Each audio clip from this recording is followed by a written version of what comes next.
Ayaw lumingon ni Bulasing Sang. Outfit check. Unity in diversity. So, importante po ang pagkakaisa pagdating po sa loob ng iglesia. Especially sa ginawa po ni Pablo. Sa pagkakaroon ng gayon din pag-ibig na magkaisa ng diwa at may isang lamang pag-iisip. It means yung pagkakaisa po ng ating iglesia ang pinaka-important na mangyari. Alam ko po, ay na-explain na po ni Elder ang lahat.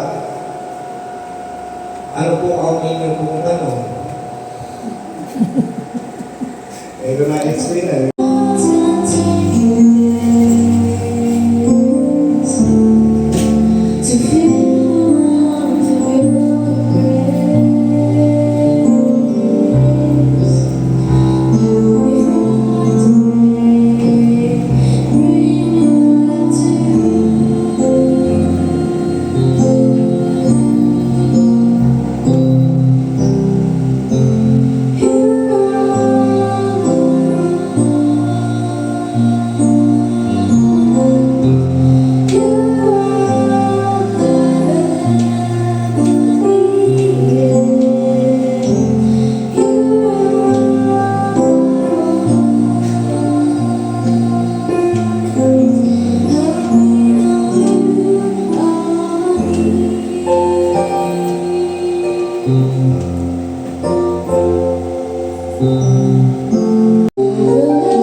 Kaya sa umagang ito,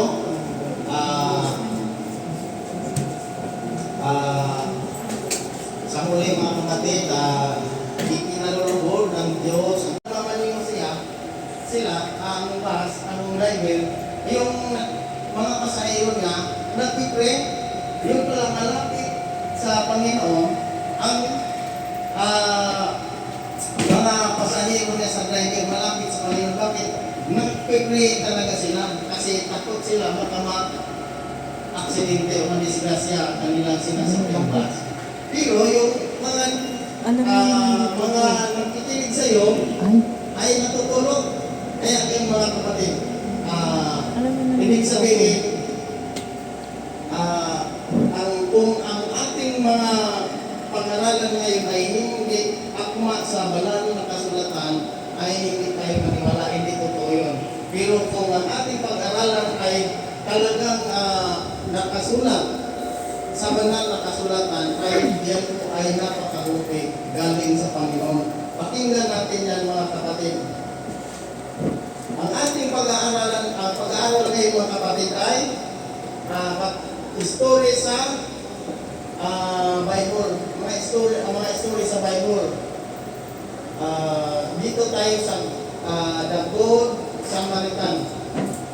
Siguro pamilyar sa atin ang may isang lalaki na naka-reload up. Tapos, duguan siya, binukok. Ngayon, may mga dumadaan. Sabi mo lalaki, siguro, Elder to, Pastor, tutulungan niya ako dito. Sabi ng lumaan, uy, mamaya hindi ako tutulong sa iyo. Mamaya pagbintangan pa ako. Tapos, may dumaan naman iba. Tapos, ganun din ang sinasabi. Hindi pwedeng galawin yan.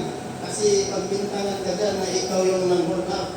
Ay yung itong The Good Samaritan ay tinulungan niya, kawawa naman ito. Sige, ako dadalhin kita sa ospital, ako magbabayad sa lahat ng ang mga lahat ng dito. Kaya mga kapatid, kung tayo kaya, kung ikaw kaya na may madaanan na maaksidente, ano kaya ang gagawin mo? Ano kaya ang gagawin natin? Na humingi sa iyo ng tulong na dalhin sa ospital, ano kaya gagawin natin? Kaya mga kapatid, kung minsan mayroon tayong, ako rin marami akong karanasan mga kapatid, na mga nadaanan din sa kalsada, may mga na-aksidente na motor, nakatulong-gulong.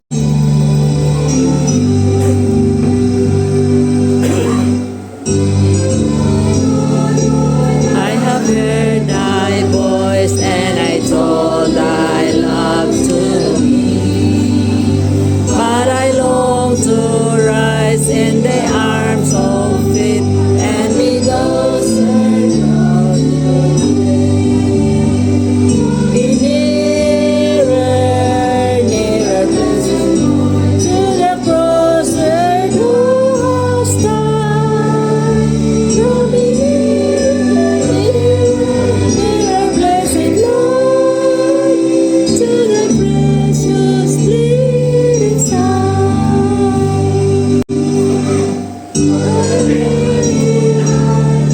Single hour before thy throne I spend. When I kneel and pray, my God, I forget and sweet friend. Nearer, blessed Lord, to the cross where thou wast died. Draw me nearer, nearer, blessed Lord, to the precious bleeding side. Dahil kayo po ang nagsabi na ang pag-ibig sa kapwa ang siyang katuparan ng lahat ng mga pusat. Pag-ibig sa iyo at sa kapwa Panginoon. Kaya tulungan mo po kami na maging malambot ang aming puso na tanggapin. Magawa namin hindi sa aming kakayanan, kundi kayo po ang nagbibigay ng lakas upang ang lahat ay magampanan namin ang iyong tinuturo bawat isa sa amin. Kaya salamat Panginoon sa iyong pagkinig.